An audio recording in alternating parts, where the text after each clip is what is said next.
Hello everyone. तो कैसे हैं आप सभी का स्वागत है बीपीएससी शिक्षक भर्ती परीक्षा के एक और नई वीडियो में। और दोस्तों, जैसा कि आप सभी का कल 11-12 का रिजल्ट जारी हो चुका है, तो इस वीडियो में हम लोग बात करने वाले हैं कि आखिर डीवी के साथ साथ पीआरटी का रिजल्ट जो है वो कब आने वाला है। जो डॉक्यूमेंट एक नया जो है वायरल हो रहा है लेटर, वो लेटर में कितनी सच्चाई है, क्या वो लेटर सही है या फिर गलत है। साथ ही साथ जो डॉक्यूमेंट रीअपलोड क्या है, जो आप सभी को डॉक्यूमेंट रीअपलोड को मौका जो दिया गया है वो किसको किसको करना है, क्या सभी को करना है या फिर क्या कैसे करना है, वो मैं आपको बताने वाला हूँ। और साथ ही साथ 11-12 में जो है क्या हुआ है, 5% की छूट मिली है बट पीआरटी को नहीं मिलेगा क्या, इस बारे में भी हम लोग बात करने वाले हैं। तो चलिए शुरू करते हैं वीडियो को। वीडियो अगर अच्छा लगे तो वीडियो को लाइक करना, शेयर करना, और अगर चैनल पे नए आए हैं तो चैनल को जो है सब्सक्राइब करके एक आपको बेल आइकन का बटन दिखेगा, अगर आप उसको क्लिक कर दोगे तो आपको सारे अपडेट्स जो हैं वो टाइम टू टाइम मिलते रहेंगे। तो चलिए शुरू करते हैं। सबसे पहले हम लोग देख लेते हैं कि डीबी और पीआरटी का रिजल्ट जो है वो कब आने वाला है। तो मैं आपको एक बात बताना चाहता हूं कि कल जो है एक शिक्षा विभाग के द्वारा जो है लेटर जारी किया गया, और इस लेटर जो है पूरी तरह से आप मानो तो ये लेटर में कोई सच्चाई नज़र नहीं आ रही। ऐसा इसीलिए क्योंकि 18 तारीख यानी कि आज का जो डेट है, इस डेट में माध्यमिक कक्षा 9-10 का जो है आपका डॉक्यूमेंट वेरिफिकेशन का जो है वो डेट दिया गया है, बट अभी रिजल्ट तो आया ही नहीं। तो अगर रिजल्ट ही नहीं आया तो ये डॉक्यूमेंट तो ऑलरेडी जो है वो फेक हो चुकी है, इसमें किसी भी बात की कोई सच्चाई नहीं है।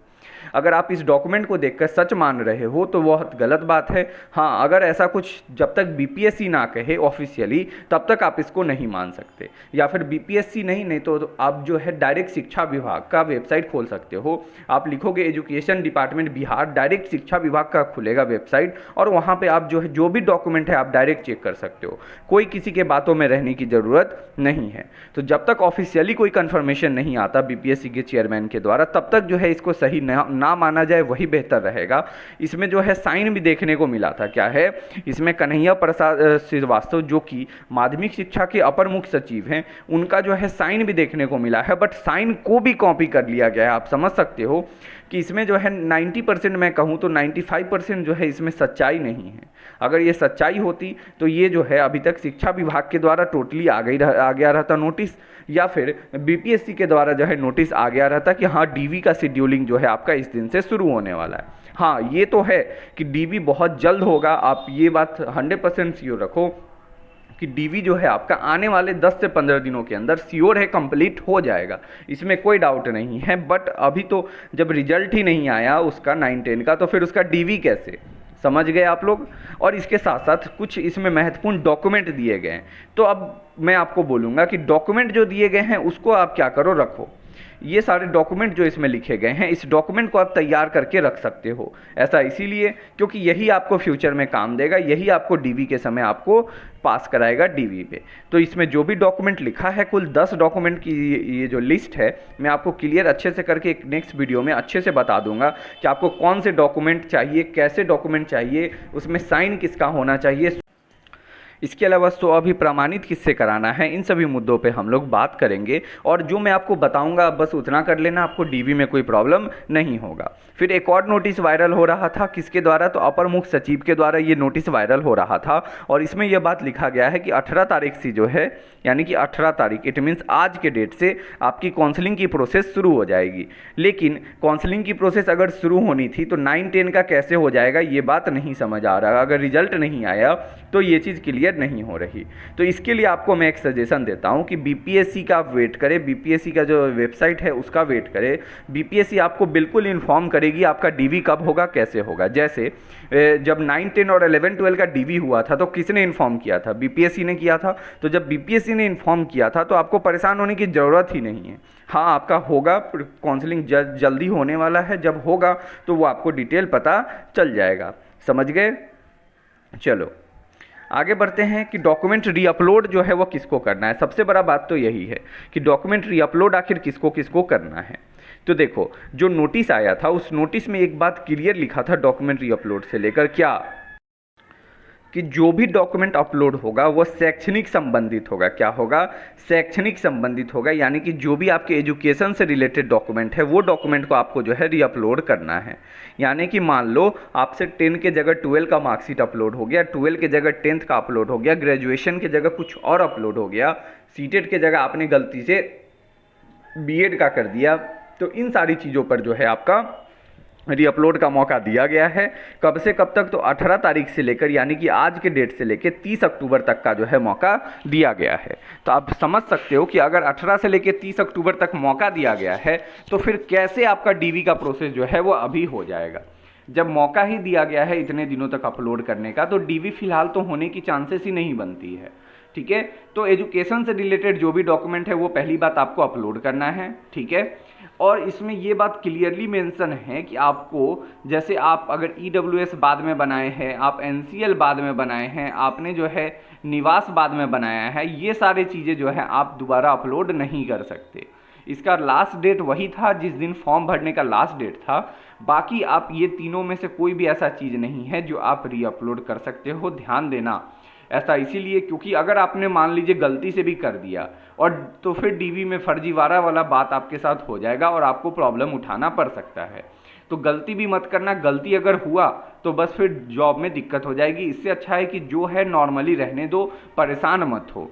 ठीक है, तो डॉक्यूमेंट रीअपलोड बस आप सभी वही लोग करेंगे जिनके एजुकेशन वाले में कुछ गलती है। तो फिर यहाँ एक और बात निकल कर आती है कि आखिर अगर मान लो गलती भी है, ठीक है, गलती है मैं मानता हूँ, तो जो अपियरिंग कैंडिडेट है, यानी कि जो सीटेट अपियरिंग है और डीएलएड अपियरिंग है, आप सभी सीटेट और डीएलएड अपियरिंग भी होंगे, बिल्कुल होंगे। ठीक है, अब सीटेट डीएलएड अपियरिंग वाले आप सभी को क्या करना है, तो देखो मैं आपको बताता हूँ। आपको ये करना है कि जो आपका एडमिट कार्ड था, ठीक है, जो भी आपने डीएलएड वाले के लिए मैं कह रहा, सीटेट का तो ऑलमोस्ट मार्कशीट आ चुका है, आप अपना मार्कशीट जो है आप उसको अपलोड कर सकते हो। बट डीएलएड वाले के पास ऐसा सीन नहीं है, वो अभी जो है फिलहाल नहीं कर सकते। ठीक है, उनके पास ऐसा कुछ ऑप्शन नहीं है। तो अब ऑप्शन नहीं है तो आपने एडमिट कार्ड पक्का अपलोड किया होगा, एडमिट कार्ड किया होगा या फिर अपियरिंग में आपने टिक किया होगा, जो भी आप होंगे आपने ये क्लिक किया होगा, बिल्कुल। ठीक है, तो अब बीपीएससी और शिक्षा विभाग दोनों जानती है कि डीएलएड का रिजल्ट नहीं आया है और उन्होंने मौका दिया है। तो अगर उन्होंने मौका दिया है तो कुछ सोच समझ के ही दिया होगा, ऐसे ही हवाबाजी तो नहीं की होगी। तो अगर आपको मौका दिया गया है तो आपको एडमिट कार्ड जो है इसी का आपको फोटोकॉपी निकाल कर जाना है। आपको बाकी कोई परेशान होने की ज़रूरत नहीं है। ज़्यादा अगर आप कुछ कर सकते हो तो मैं आपको एक सजेशन दूंगा कि आप ये करो कि आप अपने कॉलेज जाओ और फर्स्ट ईयर का जो मार्कशीट है वो निकलवा लो। ऐसा इसीलिए कि मान लो एक प्रूफ के लिए आपके पास होना चाहिए कि हाँ मेरे पास ओरिजिनल मार्कशीट है फर्स्ट ईयर का। अगर फर्जीवाड़ा वाला कोई बात अगर सामने निकल कर आए, एडमिट कार्ड में उन्हें लगे कि नहीं ये एडमिट कार्ड फेक है या कुछ भी, क्योंकि ब्लैक एंड व्हाइट में तो जो है वो ओरिजिनलिटी पहचानने में दिक्कत भी हो सकती है। तो इसीलिए आप जो है फर्स्ट ईयर का जो ओरिजिनल मार्कशीट है आप कॉलेज जाओ, वहाँ से निकाल लो और उसके बाद उसको आप वहाँ पर शो कर देना। समझ गए? तो इसके अलावा अगर इस डॉक्यूमेंट्री अपलोड से रिलेटेड कोई डाउट, कोई परेशानी है तो आप मुझे कमेंट जरूर करें। मैं आपके कमेंट का रिप्लाई करूंगा। व्हाट्सएप करें, आप टेलीग्राम पे मैसेज करें, मैं हर जगह हूं, आपके हर जगह आपके कमेंट का रिप्लाई मैं कर दूंगा। आगे बात करें कि 11-12 में जो है 5% की छूट मिली है, तो आखिर पीआरटी में क्यों नहीं दी गई? आखिर पीआरटी में क्यों नहीं दी गई है, यही तो बहुत बड़ी बात है।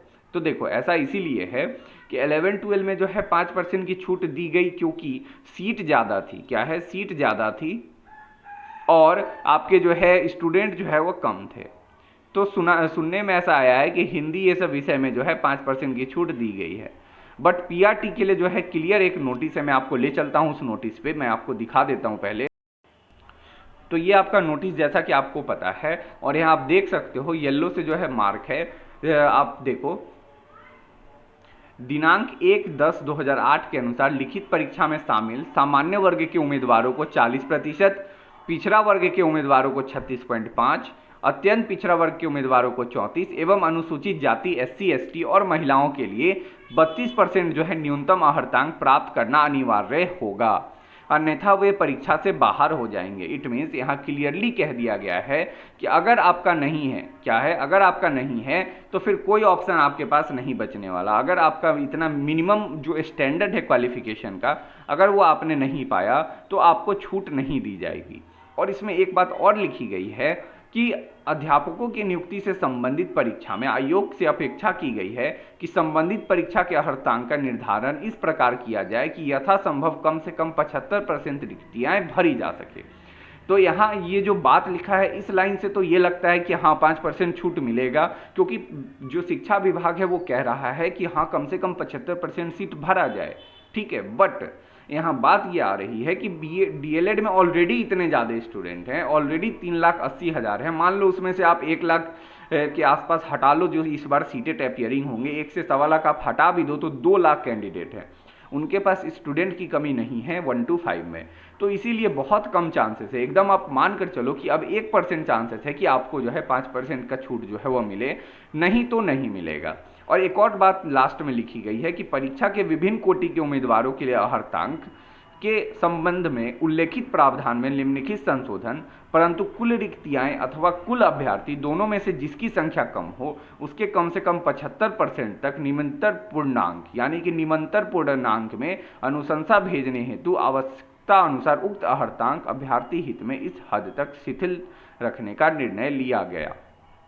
इट मीन्स निमंत्रण पूर्णांक, इट मीन्स मिनिमम जो क्वालिफिकेशन स्टैंडर्ड है उसको फिक्स रखा गया है। शिथिल मतलब शिथिल, इट मीन्स फिक्स रखा गया है, वो चेंज नहीं किया जाएगा। ये अब आप 100% श्योर मान लो। अब आपको इसमें छूट मिलने की चांसेस बहुत कम है, ठीक है।